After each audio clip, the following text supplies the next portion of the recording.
With an area of 132,000 square kilometers for 11 million inhabitants, Greece is made up of 3 geographic regions.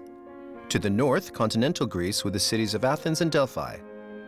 To the south, separated by the Gulf of Corinth, the Peloponnese Peninsula with the cities Epidaurus and Mycenae. And of course, the islands that make up 1/5 of the total surface area of the country. After the civilizations of the Cyclades and Crete concentrated on the islands, the Mycenaean civilization flourished on the continent from the 16th to the 12th centuries BC. Then invasions resulted in the destruction of the civilization and marked the beginning of the ancient Greek period, the classical or golden age of which was between the 6th and 3rd century BC, with Athens as its leading city.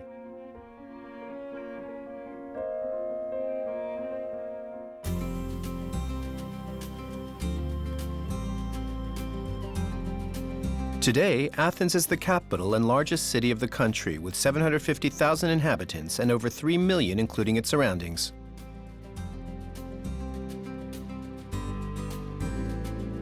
But Athens is also one of the most ancient cities in the world, founded around the year 800 BC with the fusion of several villages around the protected site of the Acropolis. The Acropolis is a rocky plateau around 148 meters high, the flat top of which measures 300 meters east to west and 85 meters north to south. It is only accessible via a steep slope on the western side. Traces of occupation dating to the Bronze Age have been discovered. Then, in the 13th century BC, it was used for a fortress where the king lived, which was surrounded by powerful Cyclopean walls. After the fall of the Mycenaean civilization during the Archaic period of antiquity, all the old fortifications, buildings, and statues were destroyed during the Persian occupation of Athens. Then, entirely rebuilt in the classical era of the 5th century BC, the Acropolis was no longer a fortress and became a sanctuary sheltering several monuments and temples.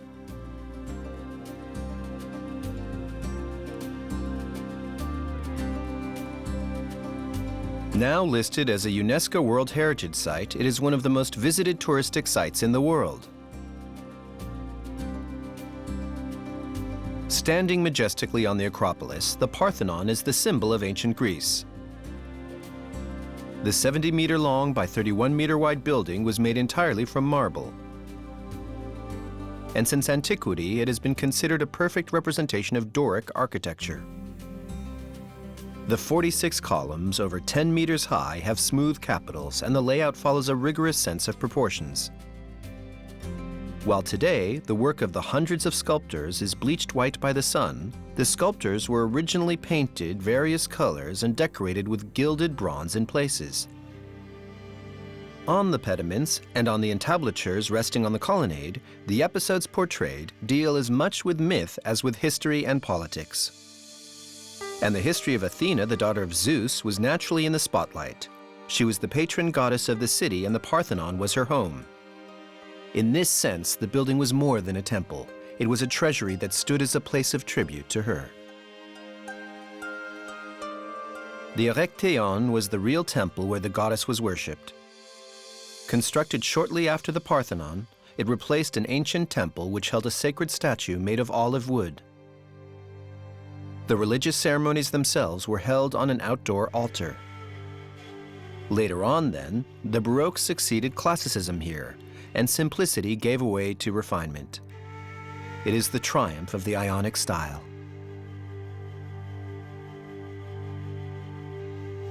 Attached to the temple on the southern side, there is the famous Porch of the Caryatids, where 6 statues of draped young women serve as columns supporting the entablature. The creation of this porch was a revolution at the time due to the use of the women, even if the clear folds of their peploi evoke the grooves of a column. With a rare postural elegance, each supports a capital that has the appearance of a basket. The braids and curls of their hairstyles are all different and frame very noble faces. It was the last monument erected on the Acropolis before the end of the 5th century BC, and is renowned for its elegant and unusual architecture.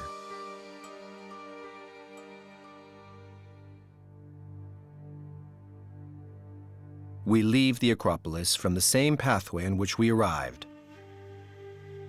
the sacred path that traverses the entire site and passes through the propylaea, which are the monuments that make up the entrance to the sacred hill. On the slope of the Acropolis, there is the most important theater of ancient Greece, the Theatre of Dionysus, the god of wine. The major celebrations of Dionysia were held there each year in his honor. They initially consisted of songs, dances, and ritual sacrifices, taking the form of theatrical performances. Its construction goes back to the 5th century BC, and in the beginning, it consisted of only a hemispherical orchestra with a dirt floor in front of a wooden stage, and the spectators sat on the natural slope of the site. The stone structure that we can admire today was built 100 years later. The first row of seats consisted of 67 marble thrones, reserved for various dignitaries, magistrates, important people, and judges of the competition. Then, going up, the theater had 78 rows of seats and could hold 17,000 spectators.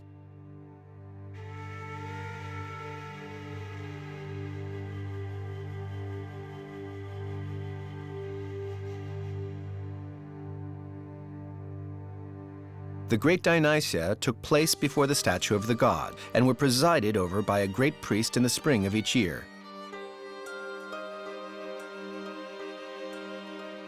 The famous classical tragedies of Aeschylus, Sophocles, and Euripides were created for this occasion, which made this structure the cradle of the ancient Greek drama and tragedy that is still taught today in schools around the world.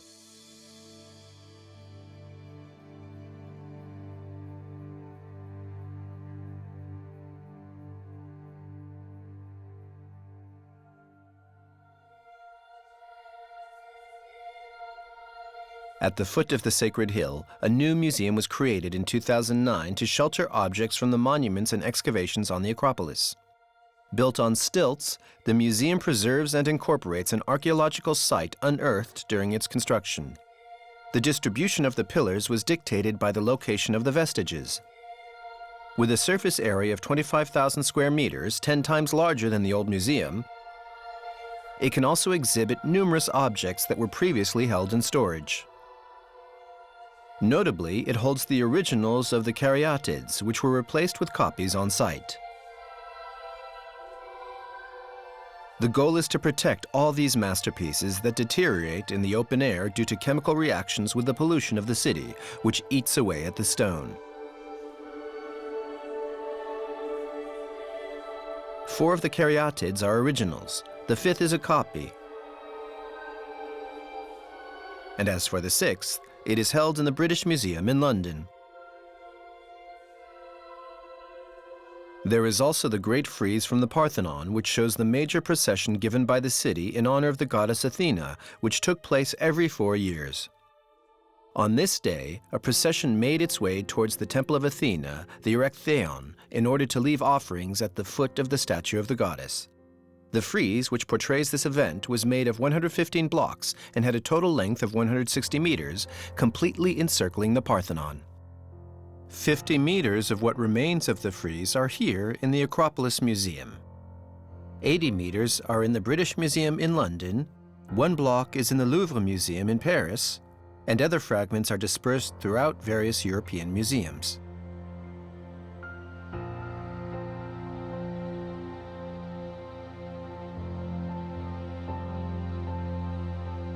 But in Athens, the vestiges of ancient Greece do not stop at the Acropolis. Spread throughout the city, the remains of this golden age appear suddenly amidst the modernity, like clues to decode to uncover its history.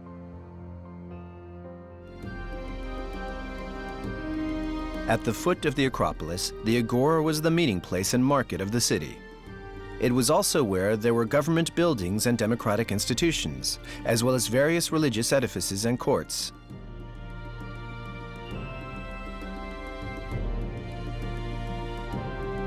Among the vestiges, a statue of Hadrian shows the overlapping of the Greek world and the Roman Empire between the 2nd century BC and the 5th century AD.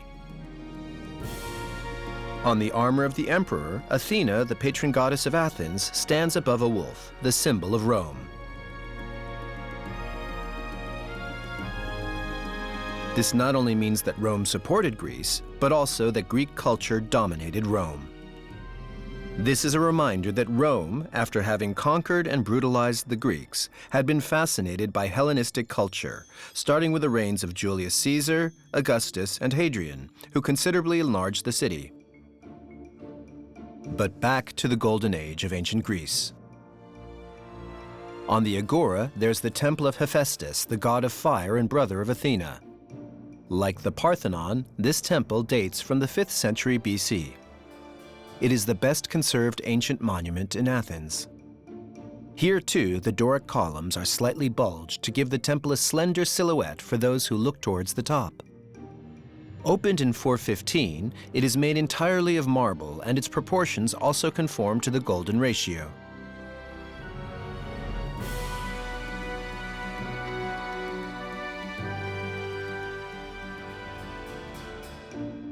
The friezes evoke the combat and victory of Theseus, the mythical founder of Athens, over the centaurs, creatures that were half man, half horse.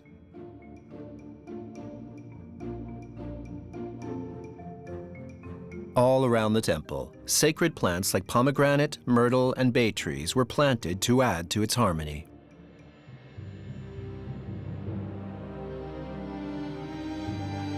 In the eastern part of the Agora, the Stoa of Attulos is a portico that contained around 40 shops in ancient times. It was a shopping center that was rebuilt identically in the 1950s and now holds the Museum of the Ancient Agora. Among its treasures, there's a beautiful statue of Aphrodite, the goddess of love, beauty, and sexuality, with a magnificent drape effect.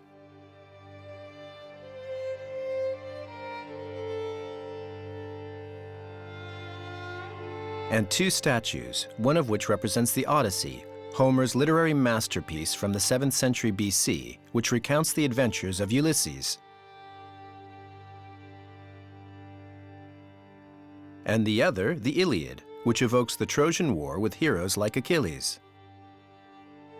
These 2 statues represent the 2 founding poems of all European culture. Adjacent to the old quarter, the agora called the Roman Agora was begun by the Emperor Augustus at the end of the pre-Christian era.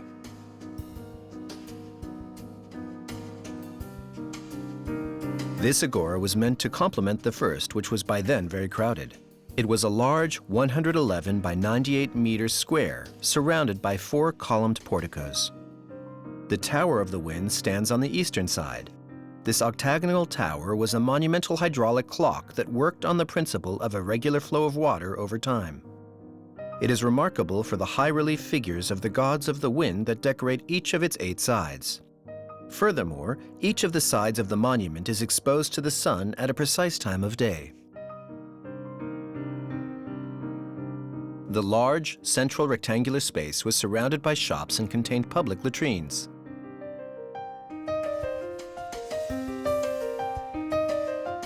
The western entrance has retained its monumental gate marked by its Doric columns topped by a pediment. It was the Gate of Athena.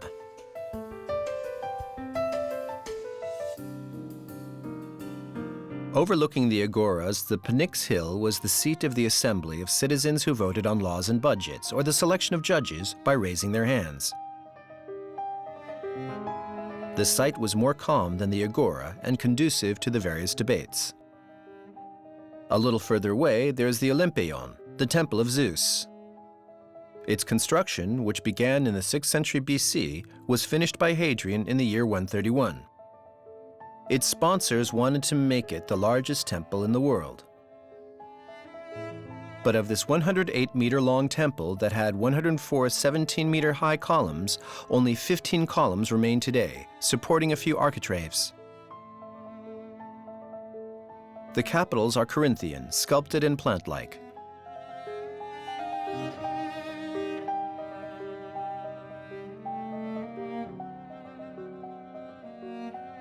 Hadrian dedicated the temple to Zeus, the supreme god of Greek mythology. He was the god of the air, the blue sky, and the weather. He is the protector of the laws of the world and gradually became the god of gods.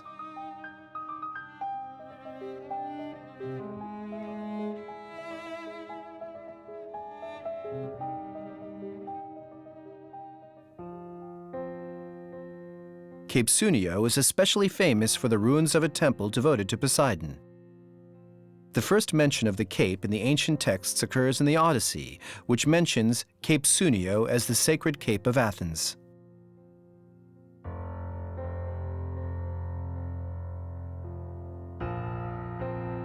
The ruins of the Temple of Poseidon, built in the mid-5th century BC, overlook the sea from a height of 60 meters.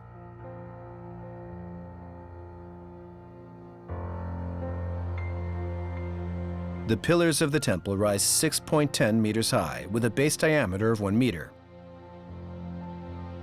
Their splines were designed to resist the effects of saline air. Homer called the Temple of Poseidon the sacred promontory, and here navigators called upon the god of the sea.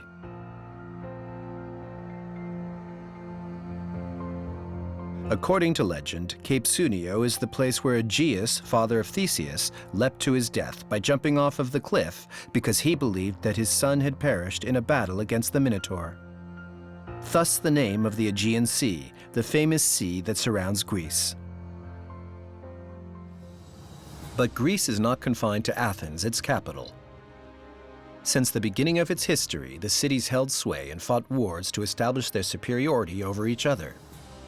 In the 8th century BC, in the mountains north of the Gulf of Corinth, Delphi was one of the great sanctuaries of ancient Greece, dedicated to the god Apollo. On the slopes of Mount Parnassus, the ancient Greeks from all the cities came to consult the Pythia, who was the priestess who delivered the oracles, meant to be the god Apollo's responses to the questions that were brought to him. The sanctuary contains a large number of structures, including the tholos, which is a circular-shaped edifice with a funerary or religious purpose.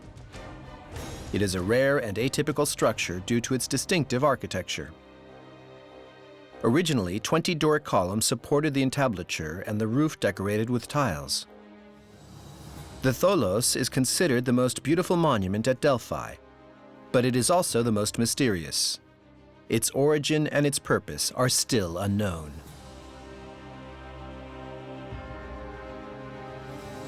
The sanctuary at Delphi was active throughout the classical period of ancient Greece, and even during the Roman era for more than 1,000 years. On the Sacred Way, a Roman agora was even built in the 4th century AD. Equipped with a portico containing shops, this construction was part of a larger ensemble that also contained thermal baths and houses. Today, the columns of the portico have been erected again, and behind them you can see the spaces that held the shops. The use of bricks is typical of Roman buildings.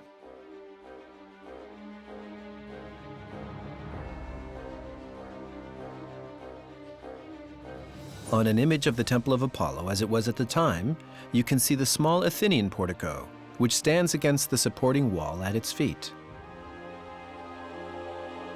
Erected in 480 BC, this portico was a building consisting of 8 Ionic columns, only 3 of which can still be seen today. It contained trophies taken from the Persians after naval victories. On the site, the structures are called treasuries. During the consultation of the oracles, offerings were brought to Apollo, and they were stored in these buildings depending on their richness. Here, the Sicyonian treasury contained statues and votive elements, much like the site that had several thousand of them according to testimonies from the era. Here's a navel of the world. It was the symbol of the unity of the Greek world. And here, the Boeotian treasury. Former rivals of the Athenians, they became their most valued allies in the war against the Spartans in the 4th century BC. For the Athenians, the Boeotians had a reputation for being uncultivated, dim-witted, and unsophisticated. Even now, the adjective Boeotian means an uncultured person. Sanctuaries were architectural complexes outside of the cities and their politics, which means that they were frequented not only by the ancient Greeks, but also by the nearby, sometimes barbarian people who worshipped the same gods.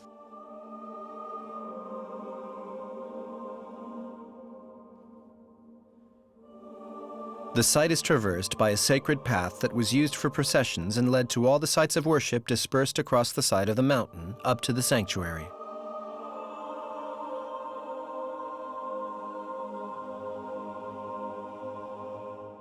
It passes in front of the Athenian treasury, built around 480 BC to commemorate the victory against the Persians at Marathon.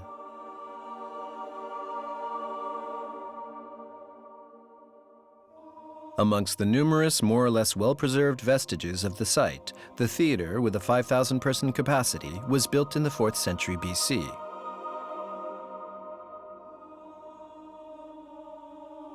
The role of the theaters at the time of their construction was closely tied to religion. In the Greek world, theatrical performance was born from the celebration of Dionysus. Dionysus was the god of wine and the inebriation that made it possible to pass from the imagination to reality, just like the illusion of theater gives life to the imagination of the author on stage. The theater was thus a vector of mysticism in ancient Greece.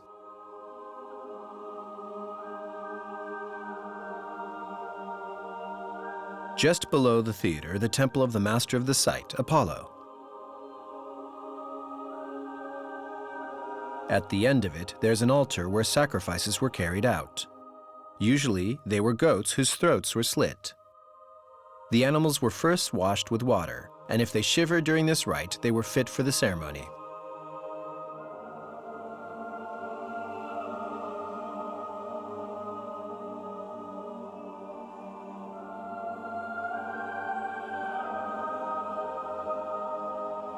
The temple itself is rectangular, with an elongated form measuring 23 by 60 meters. It had 6 Doric columns on its facade and 15 on each side. After the sacrifice, the great priests arrived and the oracle was questioned. If there should be a war or not, if someone should get married, if it would be dangerous to do such and such a thing, etc. The pilgrims were separated from the Pythia by a curtain when she was in a trance. She then uttered words that were incomprehensible to the common man, but not to the priests, who translated the responses to the questions asked, in verse until the 3rd century BC and in prose afterwards. In the temple, a sacred fire was maintained and always kept burning. The stadium, built in the 5th century BC, was also remodeled by the Romans in the 2nd century AD. The sporting events, for which the participants were completely nude, began with horse races, harnessed or not. Then the pentathlon unfolded, which included 5 disciplines: the discus throw, the javelin throw, the long jump, running, and wrestling. And there was only one winner who was awarded. At Delphi, the Archaeological Museum compensates for the things missing from the site. First of all, it displays a model that shows the sanctuary as it was during antiquity. It shows the place occupied by the temple facing the theater or the treasuries.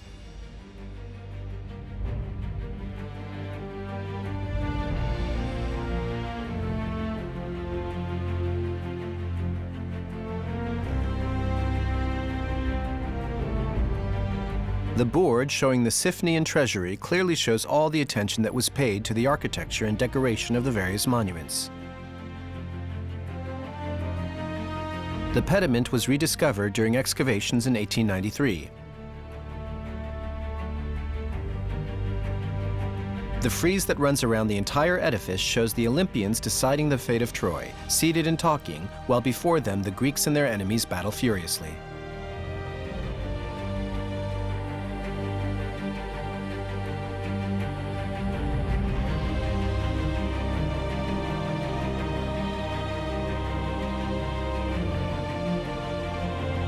The treasury, made of brilliant marble, was preceded by an entrance with 2 columns that supported the architrave. These columns were in the form of caryatids, the young girls richly dressed in robes and Ionian jewelry. Another wonder of the museum, the statues said to be of Cleobis and Biton, called the twins of Argos, which were created around 600 BC. With their stocky and muscular stature, the twins could have been wrestlers. Legend has it that their mother, very proud of her sons, asked the goddess Hera to give them the best. The 2 brothers then went to sleep and never woke up. In this, the goddess showed that it was better for them to die than to live, possibly sparing them from suffering, although nobody knew. In one of the rooms, you can see fragments from the pediments of the Temple of Apollo. Dionysus is shown on one of them. In Greek mythology, Dionysus is the god of the vine, of wine and its excesses, of madness and immoderation, as well as theater and tragedy. He's the son of Zeus, but does not live on Mount Olympus. He's a wandering god. Of the other pediment, there only remains a piece of a lion devouring an antelope, and a fragment of a young girl.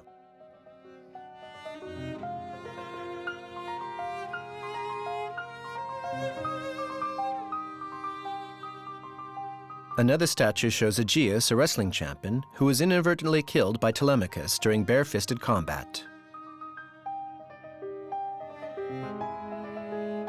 His brother Agelaus was also a wrestler, but less talented.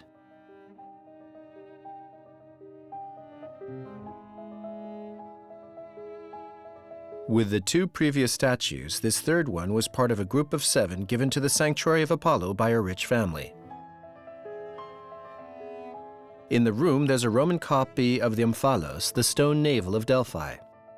The original marked the point where, according to legend, the eagles released by Zeus at the 2 ends of the earth crossed paths, defining the center of the world.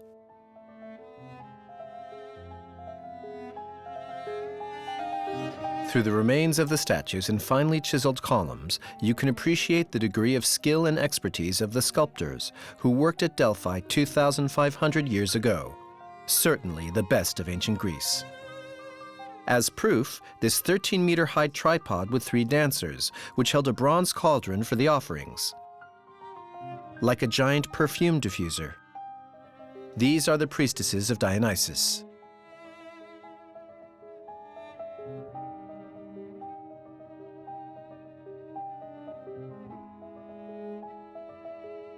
To the left, the marble altar of the Temple of Athena shows sculptures in relief. Just like the magnificent friezes found in the ruins of the theater.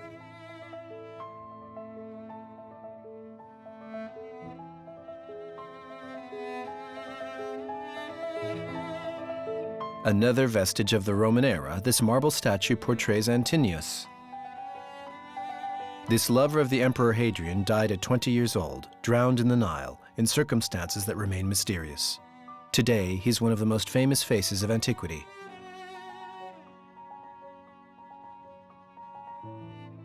Another famous portrait, that of Flamininus, a Roman general who saved Greece from the Macedonian invaders in the 2nd century BC. He was one of the first Romans to appreciate and spread Greek culture in his own country. But the most famous piece in the museum is certainly the charioteer of Delphi. This bronze statue, the size of a man, was commissioned by a Greek prince to commemorate the victory of his chariot in the Olympic Games of 478 BC. The statue is of the chariot driver.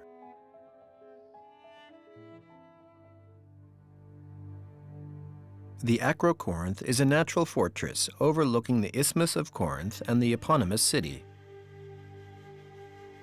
The site was occupied from the 6th century BC to the 19th century. It contains numerous remains of its past occupiers: Corinthians, Romans, Byzantines, Franks, Venetians, and Ottomans. The site was already occupied during the Neolithic period due to its many streams. The oldest remains date back to the 1000 BC, while the first identifiable fortifications date back to the 7th century BC. At its feet, the city of Corinth, one of the greatest cities of ancient Greece. Its Temple of Apollo is one of the first Doric temples in continental Greece. Pieces of pottery left behind by the builders indicate that the temple dates back to 540 BC. It was built on the site of an ancient temple. It had 6 monolithic columns covered in white marble stucco on each facade, and 15 columns along its length. Today, 7 of these remain. They are over 7 meters high with a base diameter of 1.70 meters. According to the ancient texts, there was a great bronze statue of Apollo in the temple. Corinth was a major merchant city. It controlled the Isthmus of Corinth. It rivaled with Athens on an economic and cultural level. During the Peloponnesian War, it allied itself with Sparta against the Athenians. In the 2nd century BC, the site was pillaged by the Romans, who annexed all of Greece.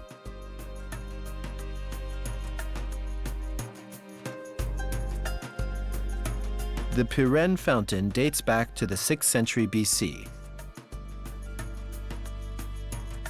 The original Greek part includes 6 stone arches and a series of underground reservoirs. The colonnade and the basin were added by the Roman Herodes Atticus in the 2nd century BC.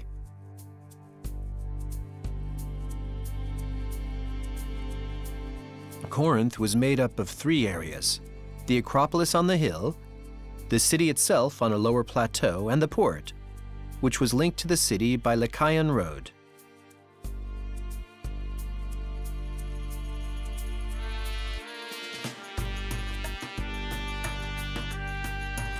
The wide road was made of limestone and flanked on either side by shops and temples built on raised walkways. The road led to the Agora, the main square of the ancient city.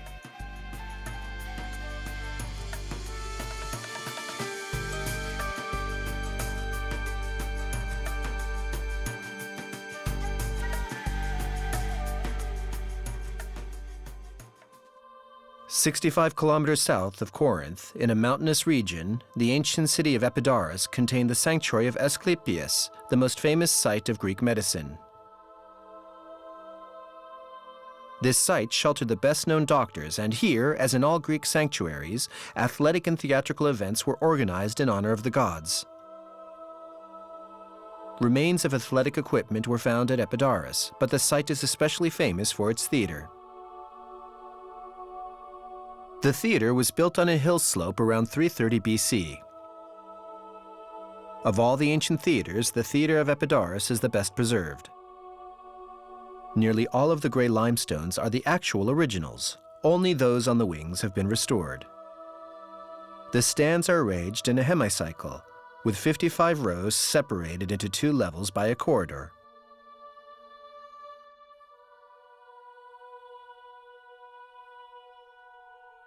Originally, the theater was made up of 34 rows of stands separated by 13 staircases. It seated up to 6,200 spectators. The upper level, added in the 2nd century BC, numbers 21 rows, augmenting the theater's capacity to 12,000 spectators.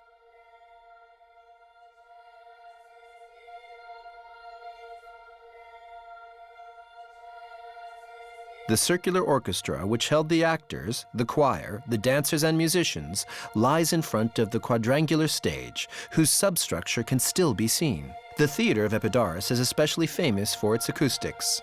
The slightest sound produced at the foot of the seats resounds all the way to the upper seats, located 22.5 meters above the orchestra. Since 1955, the annual Festival of Epidaurus takes place in this theater, performing the Greek tragedies of the ancient dramatists. Between Nauplio and Corinth, Tiryns is an ancient Mycenaean city. In the upper part of the hill, called the Citadel, stands a Mycenaean palace dating back to 2000 BC.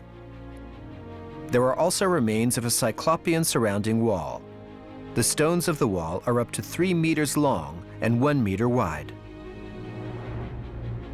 A path running under a tumulus leads to a tomb.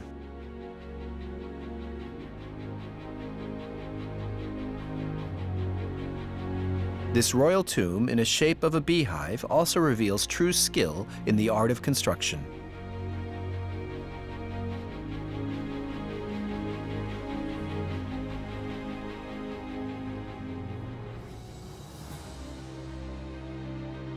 Not far from here, another site from the same civilization contains a big number of remains. It is the site of Mycenae, which gives its name to Mycenaean civilization. First of all, the grave circle. Numerous royal sepulchres were found within the 2 stone circles. Some of these are pit graves topped with a stone slab or a stele. The funerary materials found here, bones, arrowheads, daggers, masks, and jewels, indicate that the war chiefs and their families were buried here. The material and iconography of the graves revealed that Mycenae was governed by a rich warrior aristocracy whose representatives were of superior size and physical strength. The city was governed by a monarch called Wanaka. We do not know much about this civilization, which emerged around 1700 BC. It came from the north during the Bronze Age and invaded all of Greece. Nevertheless, they are at the origins of Greek civilization, and Homer related the epic story of their king, Agamemnon, in the Trojan War. The disappearance of this civilization cannot be explained with precision. The causes of this are probably both external, with earthquakes that might have displaced bodies of water and outside raids of new populations, and internal, with an overly centralized and overly rigid administration, incapable of surmounting new crises. Just like in Tiryns, the city is enclosed by a cyclopean surrounding wall with 2 points of access. The Lion Gate and the Trilith makes up the main entrance. It has an enormous lintel topped with a relieving triangle slab on which 2 lionesses are carved, standing on either sides of the central pillar. The complex dates back to 1250 BC.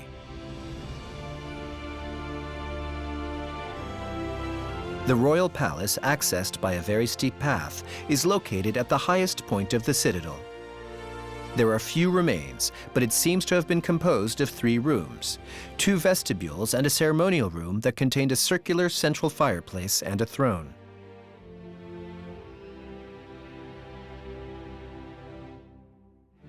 The palace overlooked other buildings of smaller size, as well as modest houses and the district of artisans.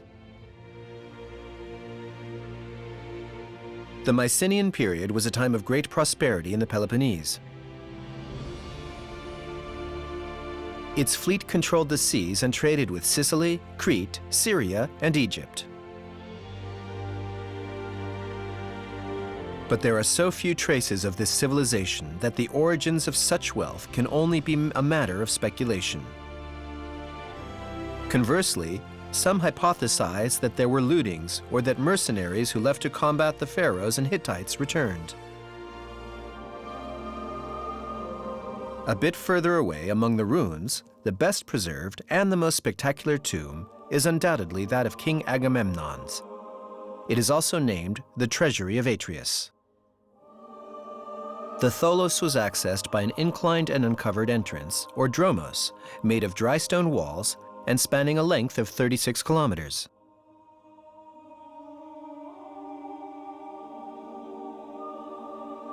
Like the other royal tombs, the Treasury of Atreus is made up of a subterranean circular room with a corbel arch covering that is ogival in section.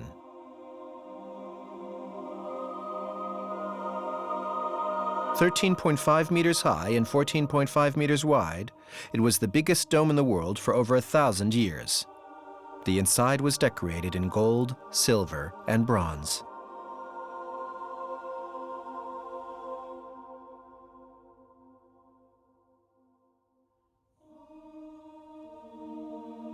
The ruins of Mycenae truly nourish our imagination due to the few things we know about this civilization of archaic Greece.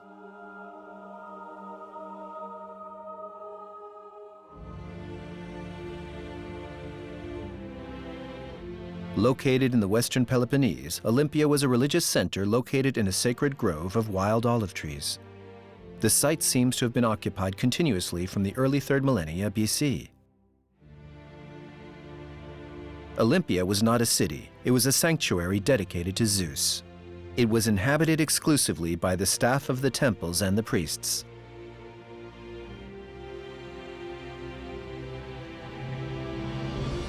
A few beautiful remains subsist, like the Philippion, which was erected on order of Philip II of Macedonia, father of Alexander the Great, in 338 BC. This round building with its Ionic columns contained the statues of the family and commemorated a military victory. There are also the remains of the thermal baths, which have not retained much from the Hellenistic period, for they were constantly and continuously extended, modified, and decorated. but the main basin has preserved its beautiful mosaics.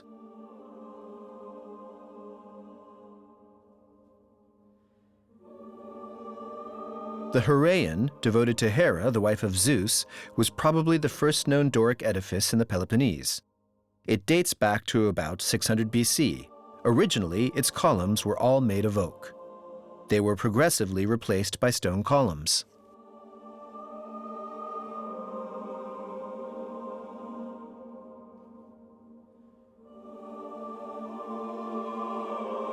The temple was 50 meters long, decked with 16 columns on each side.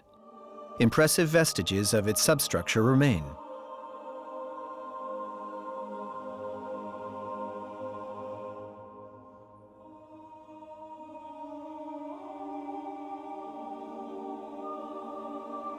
Inside stood a number of statues around the effigies of Hera and Zeus.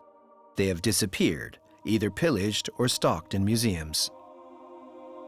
There remain pedestals of honorific statues giving thanks to citizens for services rendered to the state.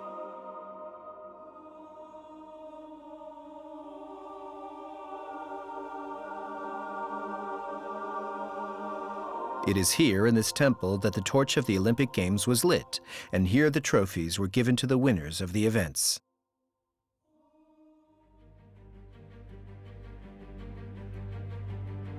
For Olympia is directly and concretely associated with a world event, the Olympic Games. They were celebrated regularly here since the year 776 BC. The stadium was created in the classical period, while the monumental entrance, with its corridor and arch, dates back to the end of the Hellenistic period. The starting line can still be seen in the form of a line of stones in the ground, as well as the foundations of the judges' platform. Until the finish line, the distance was 192.27 meters, with a width of 28.5 meters. There were never any seats for the 45,000 spectators who gathered here to watch the events. Like the athletes, they came from everywhere throughout the known world, from Marseille to Crimea and Africa to Asia. The Olympiads took place here with an interval of 4 years between each meeting. The spirit of the Olympic Games displays the strength of the humanistic ideals of ancient Greece. A loyal competition between free men, ready to surpass themselves, whose sole ambition was to attain the symbolic reward of an olive branch. No relation to the bloody games of the Roman circus. While the Olympiads were part of a sacred rite in a sacred sanctuary, the holiest of the holy was the Temple of Zeus, of course. It was built around 450 BC and suffered many catastrophes, notably a fire and an earthquake, which destroyed it. Like the entire site, it was found buried under a layer of alluvium many meters thick. It was a colossal 64-meter-long Doric temple, which contained one of the 7 ancient wonders of the world, a gold and ivory statue of Zeus, reaching 12.75 meters high.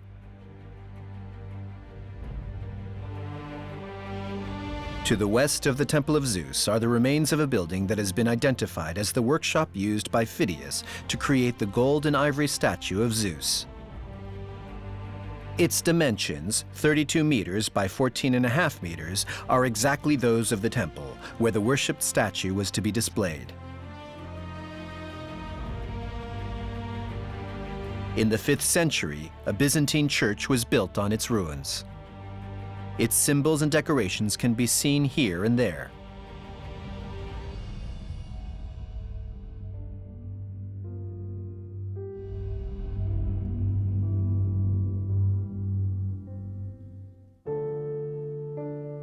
The Palestra was a small training gym. There, athletes trained in sports which do not require much room, like wrestling and jumping. Around the central space, the porticos were organized in small rooms where the athletes rubbed themselves with olive oil, or, on the contrary, covered themselves in powder and ash.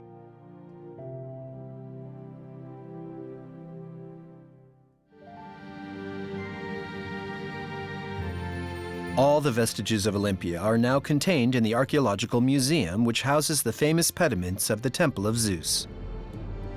Mythological scenes sculpted in the marble are displayed on the two pediments. The greatest statues in the center rise 3.15 meters. The scenes represented in the temple illustrate the origins of Olympia and the sanctuary. The west pediment represents Centauromachy, the Battle of the Lapiths, a legendary people of northern Greece against the Centaurs. This represents the victory of civilization over barbarism.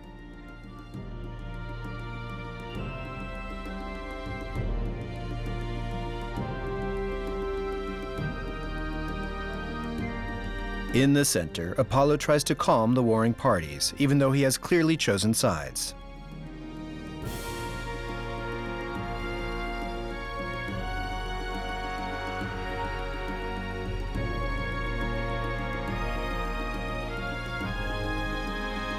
The east pediment has 21 sculptures representing the preparations of the chariot races, one of the founding myths of the ancient Olympic Games. In the center, Zeus separates the two competitors who are accompanied by their wives and servants. No trace of the bronze chariots nor of the characters' weapons has been found. A special room within the museum is devoted to the Nike of Paeonios. Nearly 3 meters tall, it was placed on a 9-meter-high pedestal to the southeast of the Temple of Zeus. It is the first known representation of a winged Nike. Though she no longer has wings and a floating cape, her movement is still visible. She is descending from Olympus and is setting foot aground.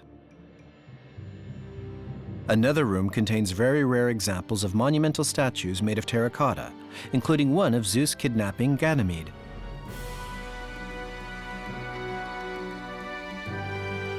A beautiful head of Athena is also on display. She has almond-shaped eyes and wears a helmet.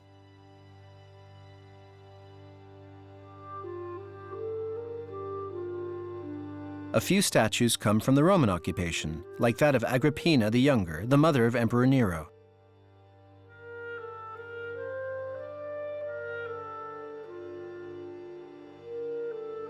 A statue of the Roman Emperor Hadrian dates back to 160 AD.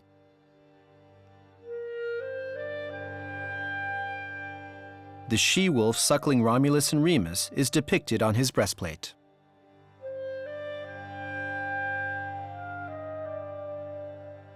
In the middle of a room, a marble bull bears an inscription indicating that the statue is devoted to Zeus. You can see, with its rich past, that Greece is truly the cradle of Western civilization. During the first millennium BC, it planted the seeds of a culture that is still in force today. The first republic in history, Athenian democracy knew a great intellectual life, bringing together philosophers and playwrights. The Greeks are also considered the inventors of logic and the precursors to physics, mathematics, and astronomy. Furthermore, Greek art is still considered a model of balance and proportion for artists around the world. Throughout history, ancient Greece strongly influenced the culture of modern Western civilization.